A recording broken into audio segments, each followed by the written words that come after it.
Bonjour à tous et bienvenue sur le plateau de Midi d'Afrique. Je suis heureuse de vous recevoir sur le canal de Béni TV, bien 12h partout chez nous en Côte d'Ivoire. Nous vous souhaitons un très bon appétit. Mesdames et messieurs, si vous êtes à table, eh bien au menu de ce magazine, nous aurons rectificatif avec le pasteur Kwasi Victor. Aujourd'hui, nous parlons de l'enlèvement. Eh bien, vous en saurez davantage.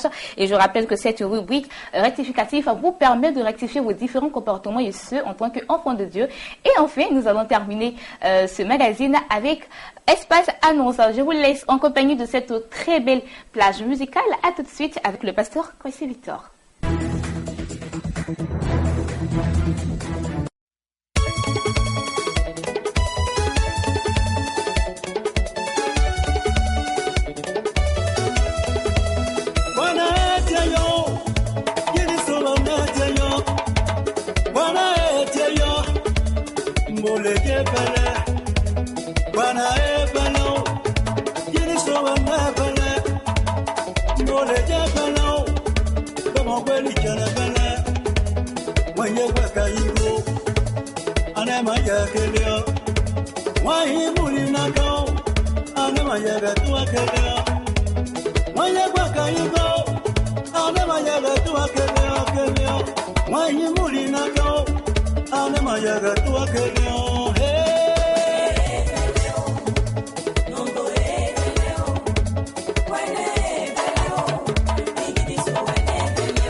Vous êtes très bien installés, je l'espère. Alors, comme je l'ai annoncé tantôt, rectificatif, eh bien, c'est une rubrique qui vous permet de rectifier vos différents comportements ici en tant qu'enfant de Dieu. Et là, nous sommes avec le pasteur Kwasi Victor. Aujourd'hui, il nous parle d'un thème aussi important, l'enlèvement. Bonjour, pasteur. Bonjour, Bénédicte. Comment ça va? Tout va bien, par la grâce de Dieu. D'accord. Alors, l'enlèvement, pourquoi ce thème aujourd'hui? Juste pour rectifier la manière de réfléchir de chaque chrétien et avertir en même temps tous les chrétiens sur le fait que l'enlèvement est une chose réelle qui se passera certainement parce que quand la Bible parle de quelque chose, elle se réalise parce que la Bible est la vérité. D'accord. Alors pour toutes ces personnes qui nous regardent actuellement, nous tous, on doit s'attendre à l'enlèvement. L'enlèvement. D'accord. Comment cela va se dérouler? Oui, avant de parler de comment cela va se dérouler, je voudrais dire l'enlèvement, c'est le moment le plus important où les chrétiens vont aller rencontrer leur Père, où l'Église va rencontrer l'époux tant attendu. Et ce sera un moment de joie, un moment de grande célébration avec le Seigneur Jésus-Christ. Et comment cela va se faire? Cela va se faire dans un moment très précis. Et la Bible en parle dans 1 Corinthiens chapitre 15, verset 52. Il dit, en un instant, en un clin d'œil, à la dernière trompette. C'est-à-dire, il y aura un moment précis où avant même qu'on ait pu ouvrir les yeux réellement pour voir, quelque chose se serait déjà passé. Et ces moments-là seront des moments qu'on ne pourra pas décrire. Parce que vous voyez, à cligner de l'œil, c'est à une fraction de seconde que ça se passe. Je serai avec quelqu'un et avant que je ne me retourne pour le regarder, si j'ai détourné les regards de lui, il aura disparu. Et la Bible dit ça en un seul clin d'œil. Mais la Bible ajoute pour dire, à la voix, au son de la dernière trompette. Est-ce qu'il y aura forcément une trompette qui va venir au ciel pour faire pipancou? Non. Il y aura, ce matin, il y a un événement qui m'a vraiment marqué, qui m'a dit, tu peux en parler. Nous étions dans le véhicule en venant ici, et une dame se lève et elle commence à annoncer Jésus. Elle commence à parler de l'amour de Jésus-Christ. Elle commence à dire aux gens qu'ils ont le choix. C'est maintenant qu'ils doivent prendre la décision de se séparer de ce monde, séparer des principes de la terre et de toutes les choses qui peuvent nous éloigner de Dieu pour accepter l'amour de Dieu. Et c'est cela la dernière trompette. Parce que, vous savez, peut-être que certains d'entre nous n'auront plus le temps d'entendre cette voix-là. le jour, jusqu'à la fin de la journée. Et pour moi, c'est ça la voix de notre dernière trompette. Aujourd'hui, nous rencontrons encore beaucoup plus de personnes qui annoncent l'évangile dans les rues, qui disent aux gens, préparez-vous, Jésus revient. Préparez-vous, Jésus revient. Et aujourd'hui, nous tenons à rappeler à nos frères que c'est bien de pouvoir vouloir et pouvoir posséder toutes les bénédictions de la terre, en griffe, ce que nous appelons bénédiction, parce que la bénédiction est relative. Tous les biens matériels que nous voulons, mais la Bible est claire, et cela, il faut qu'on se le rappelle. À quoi servira-t-il un homme de gagner le monde s'il perdait son âme? Et nous voulons faire cet appel, dire à chaque frère que le plus important pour le Seigneur, ce n'est pas de nous rendre excessivement riches ou de nous rendre plaisants aux yeux des gens, mais c'est de garder une âme pure, sainte, qui va rencontrer le Seigneur le jour de l'enlèvement, parce qu'il est spirituel, et nous allons partir, nous allons ressusciter avec lui et aller le rencontrer. Est-ce que nous serons prêts à rencontrer ce Jésus? Et c'est pourquoi la Bible dit, recherchez la paix avec tous et la sanctification sans laquelle nul ne verra la face de Dieu, dans Hébreux chapitre 12 verset 4. Parce que si nous ne sommes pas préparés à rencontrer le Seigneur, je vous assure, il y aura deux cas. Si nous ne sommes pas partis avec le Seigneur, nous allons payer le prix de notre salut. Aujourd'hui, nous allons payer le prix, nous allons payer ça au prix de notre vie. Il y aura des persécutions parce que l'enlèvement va créer de grands bouleversements dans le monde. Imaginez-vous un pilote qui a été enlevé. Qu'est-ce qui va se passer pour le reste des personnes? Il y aura des catastrophes. Imaginez-vous un capitaine d'un bateau qui a été enlevé. Il y aura beaucoup de choses. Et un homme viendra pour vouloir apporter la tranquillité, la paix, la sécurité dans le monde. On l'appellera l'Antéchrist. Parce que tout le monde aura les regards fixés sur lui, au lieu d'avoir les regards fixés sur Dieu. Et comme ça, certains verront que la parole de Dieu est en train d'être détournée. Et quand ils voudront s'attacher, continuer à s'attacher à Dieu, alors en ce moment précis là, ils paieront le salut au prix de leur sang. D'accord. Et qu'est-ce que le chrétien qui est en train de nous regarder actuellement doit faire pour pouvoir partir, c'est-à-dire participer à cet enlèvement? Pour pouvoir participer, c'est simple. Il faut continuer à vivre dans une vie chrétienne sérieuse. J'ai dit sérieuse parce que une vie chrétienne sérieuse répond aux principes de la Bible. La Bible dit dans Jean, si vous savez ces choses, vous êtes heureux pourvu que vous les pratiquiez. Il faut qu'on cesse de vivre la vie chrétienne dans des philosophies humaines, des interprétations qui nous plaisent ou dans des argumentations qui correspondent à ce que nous voulons vivre. Aujourd'hui, nous voulons faire marcher la Bible dans nos péchés. Cessons de vivre dans le péché. Cessons de marcher comme on le pense. Parce que le Seigneur viendra certainement. Et si nous ne sommes pas sanctifiés, si notre robe n'est pas pure, parce que le Seigneur viendra prendre une église pure, sans tache ni ride. Si nous ne sommes pas purs, sans tache ni ride, nous n'allons pas rencontrer l'époux et ce sera difficile pour nous. D'accord. Alors, qu'est-ce que le chrétien doit retenir? Le chrétien doit retenir que nous sommes à la fin du monde. Et pour moi, la fin du monde, c'est pas forcément quand il y aura un grand mouvement où tout le monde va disparaître. La fin du monde, c'est particulier. Je peux aujourd'hui disparaître, je peux mourir. Ce sera la fin du monde pour moi. Parce que la Bible dit, il est réservé à un homme de mourir une seule fois, après quoi viendra le jugement. Et aujourd'hui, je peux mourir, ce sera la fin du monde. Demain, quelqu'un d'autre peut mourir, ce sera la fin du monde. Il n'y a pas longtemps, nous avons enterré un de nos frères, serviteurs de Dieu dans notre église. Il était tout jeune, à 26 ans. Il avait beaucoup de vigueur, avec beaucoup de projets, mais il est mort. Vous voyez, quelqu'un peut avoir beaucoup de projets, mais mourir avec les projets. Mais le plus important pour Dieu, c'est notre âme, la sécurité de notre âme. Gardez votre âme intacte. Fuyez le péché et vous allez voir que le Seigneur vous sera favorable à tout point de vue. D'accord, merci beaucoup. Pasteur Kwasi Victor, je rappelle que nous étions dans la rubrique rectificative, cette rubrique-là même qui vous permet de rectifier vos différents comportements ici en tant qu'enfant de Dieu. J'espère que vous avez pris bonne note de tout ce qui a été dit à propos de ce thème, l'enlèvement. À présent, nous passons à Espace Annonce.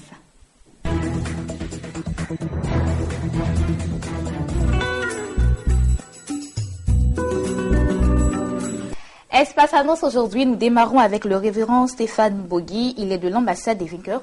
Et avec lui, nous parlons de culte spécial. Bonjour, révérend. Bonjour. Comment ça va chez vous? Ça va. D'accord. Alors, culte spécial, de quoi parle-t-on de manière très spéciale? C'est spécial par la qualité de l'orateur que nous recevons à l'ambassade des vainqueurs, notre siège, situé au plateau d'Opuy. Un homme d'expérience, un homme de parole, un homme de miracle, que le bishop Komoé a bien voulu recevoir au sein de l'ambassade des vainqueurs, qui est le révérend Charles Talingano, que La génération de Bishop ou la génération de Papa Dion connaît très bien, parce que c'est un homme d'expérience qui a eu à prier pour des autorités et même des chefs d'État. Donc, on ne rentre pas dans la maison d'une autorité si on n'a pas un niveau de sagesse, un niveau de grâce, une expérience dans la vie, même je peux dire. Donc, nous avons la grâce, je peux dire à tous ceux qui nous écoutent et qui nous regardent au travers de cette chaîne, que nous avons l'honneur et la grâce de recevoir cet homme de Dieu. C'est un événement à ne pas manquer. Ce sera un culte spécial en ce sens qu'il va prier pour tous ceux qui viendront, en l'occurrence les hommes de Dieu, parce qu'il parle également non seulement au corps de Christ, mais ceux qui dirigent le corps, les pasteurs, les bishops, tous ceux qui sont hommes de Dieu dans cette nation. C'est un événement à ne pas manquer. Ça veut dire Abraham a reçu la visite des anges qui passaient par là. C'est un homme de Dieu qui passe par cette nation. Et quand l'ange est passé sur Abraham, il a dit l'année prochaine, à la même époque, vous aurez un fils. Et le passage de cet homme de Dieu certainement laissera des traces dans cette nation, dans la vie de plusieurs ministères, dans la vie de plusieurs enfants de Dieu dans cette nation. Voilà pourquoi nous sommes ici pour annoncer ce culte spécial, à cause de la qualité de l'homme de Dieu que nous recevons. D'accord. Quels sont les orateurs principaux? Et il est l'orateur principal, d'abord l'orateur principal, le révérend Charles Talingano. Et nous aurons également le bishop Komoui, qui est le président de toutes les églises ambassades des vainqueurs ici en Côte d'Ivoire et dans le monde, qui sera également orateur. Mais nous recevons cet homme de Dieu qui va nous bénir. C'est pour ça que nous sommes là. Et nous voulons dire à tous ceux qui nous écoutent, c'est ce dimanche, c'est-à-dire après-demain, à partir de 8h, de 8h à midi, soyez à notre siège, au plateau d'Okuy. Nous ne cesserons d'indiquer à la montée du zoo, en partant d'Okuy à la montée du zoo, juste après un carrefour qu'on va rebaptiser certainement, qu'on appelle carrefour Bangui. Vous verrez sur votre droite, il y a une bâtisse sur laquelle il est marqué Mission internationale de gloire, ambassade des vainqueurs. Donc ce dimanche, à partir de 8h, je vais inviter, comme tout à l'heure je disais, les pasteurs, ceux qui ont des ministères peut-être en difficulté. La longévité, c'est un secret. Cet homme de Dieu, il y a longtemps qu'il sert le Seigneur, et s'il a pu tenir jusqu'à cette heure, c'est qu'il a des secrets à partager à plusieurs ministères. Que ce soit des ministères en difficulté ou ceux qui ont des projets, qui ont besoin de prière. Quelquefois, on a besoin d'une assistance, on a besoin d'une onction pour pouvoir avancer. Jésus a dit à ses disciples à la Pentecôte, attendez de recevoir le Saint-Esprit qui descendra sur vous. Alors, vous pourrez franchir certaines barrières et arriver sur les extrémités de la terre. Donc, je veux annoncer également que nous aurons une animation musicale assurée par les cris de victoire de l'église ambassade des vainqueurs. Et pour toute information complémentaire, vous nous appeler au 07 77 40 63. Que Dieu vous bénisse et ne manquez pas cet événement le dimanche prochain, 31 mai, de 8h à midi au siège des églises ambassades des vainqueurs. Merci beaucoup, révérend Stéphane Bogui. Il était sur notre plateau pour nous parler de ce culte spécial qui aura lieu ce dimanche 31 mai de 8h à 12h à l'ambassade des vainqueurs. Le contact le 07 77 40 63. Alors nous continuons toujours avec Guébo Jean Dizier. Il est là pour nous parler de congrès WBN. N'est-ce pas? Bonjour. Bonjour. Comment madame. ça va chez vous? Ça va très bien. D'accord. Alors, congrès WBN. Voilà, j'ai du mal à prononcer un peu ce mot. Qu'est-ce que ça veut dire de manière très exacte? En fait, le congrès WBN est une entité globale du Royaume de Dieu qui a en son sein un réseau apostolique d'église, mais aussi plusieurs initiatives à caractère global qui ont pour but de révéler le Royaume de Dieu aux nations. Et donc, nous sommes ici en Côte d'Ivoire presque une centaine d'églises. Et donc, nous travaillons dans le cadre de faire en sorte que la volonté de Dieu soit accomplie sur la terre. Amener l'Église à une dimension où elle peut être reconnue sur la terre, elle peut être vue et au travers d'elle, on peut voir Christ. C'est ce que nous voulons bâtir sur toute la terre. Nous avons 8 secteurs qui opèrent au niveau du congrès WBN. Et ces secteurs-là sont à caractère global, aussi bien au niveau des étudiants, n'est-ce pas, pour préparer, n'est-ce pas, une génération de leaders qui ont la mentalité, n'est-ce pas, de Dieu comme Daniel. Et dans plusieurs secteurs d'activité, nous travaillons. La Bible dit dans Malachie, grand est le nom du Seigneur au-delà des frontières d'Israël. Nous voulons faire en sorte que cette grandeur-là soit visible, soit fonctionnelle, soit on fait en sorte qu'on peut toucher cette grandeur de Dieu et faire en sorte que l'Église ne soit pas juste un système qui est en autarcie, mais nous voulons voir la gloire de Dieu se répandre sur toute la terre. Donc, voici à peu près ce que fait le congrès du WBN, qui est répandu dans près de 115 pays dans le monde entier, qui travaille d'arrache-pied à faire en sorte que Dieu soit vu sur toute la planète. Donc, voilà ce que nous faisons. Donc, nous sommes là pour annoncer un événement qui, au-delà d'un événement, c'est véritablement une plateforme. C'est un moment de salut que nous voulons apporter. C'est un séminaire sur le mariage. Vous êtes d'accord avec moi que le mariage est galvaudé, le mariage est l'objet de pression externe, n'est-ce pas, de toute espèce de mentalité. Je vous rappelle en passant que 47% des infidélités se trouvent sur la place du travail, sur le volet professionnel. C'est là-bas que les infidélités se font. Comment bâtir un mariage qui peut tenir et qui peut révéler Christ au moment où la crise est en train de s'apaisantir sur ce système? Beaucoup de lois sont prises ça et là pour faire en sorte que le mariage ne soit plus du tout reconnu. D'ailleurs, la génération qui vient dans le futur, nos enfants et nos petits-enfants, risquent de ne pas reconnaître le mariage et la famille telle qu'elle a été établie par Dieu. Parce que beaucoup d'autres concepts sont en train de prendre place. Nous en non à cela. C'est pour ça que nous voulons faire ce séminaire qui est un séminaire qui est en train de parcourir les nations, qui a été sur Bruxelles, sur Paris, sur Genève, sur la Martinique et qui arrive en Côte d'Ivoire ici. Le thème de ce séminaire, c'est le sexe et le combat spirituel. Le sexe et le combat spirituel. Comment faire en sorte de bâtir un système de vie maritale qui tienne dans les moments de crise? Comment faire pour faire en sorte que Dieu soit vu dans nos mariages? Nous invitons les pasteurs. Parce que si le mariage n'est pas stable, le ministère ne peut pas du tout avancer. Nous rappelons-vous de Moïse, lorsque Dieu lui a dit, va dire à Pharaon de laisser mon peuple aller, cette même nuit-là, Moïse allait être tué par Dieu lui-même parce qu'il n'a pas circoncis son fils. Donc le mariage est vraiment important. Il faut prendre le soin de pouvoir le bâtir. Faire en sorte que le ministère ne puisse pas prévaloir sur ce mariage. Donc la date c'est demain. Demain, samedi, c'est de 9h à 17h. Et c'est dans la salle qui abrite l'église de EPM, à la Rivera Faya. Okay, l'église est là, on peut la voir facilement. D'accord. Donc, et c'est de 9h à 17h. D'accord, les orateurs? C'est le pasteur Anakli Bongundi.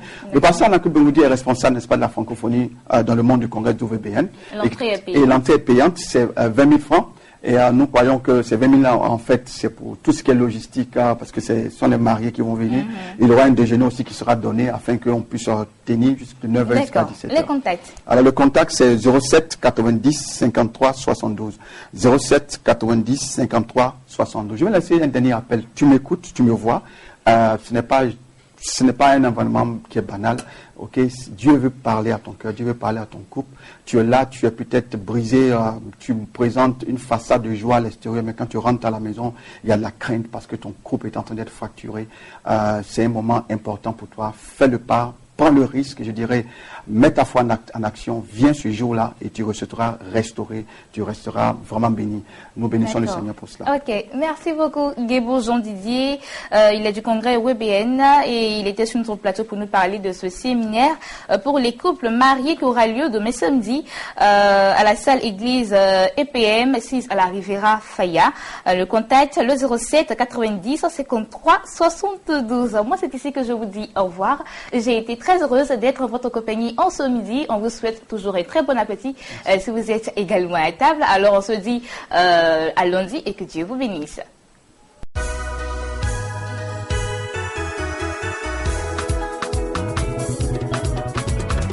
Papa John Chanson.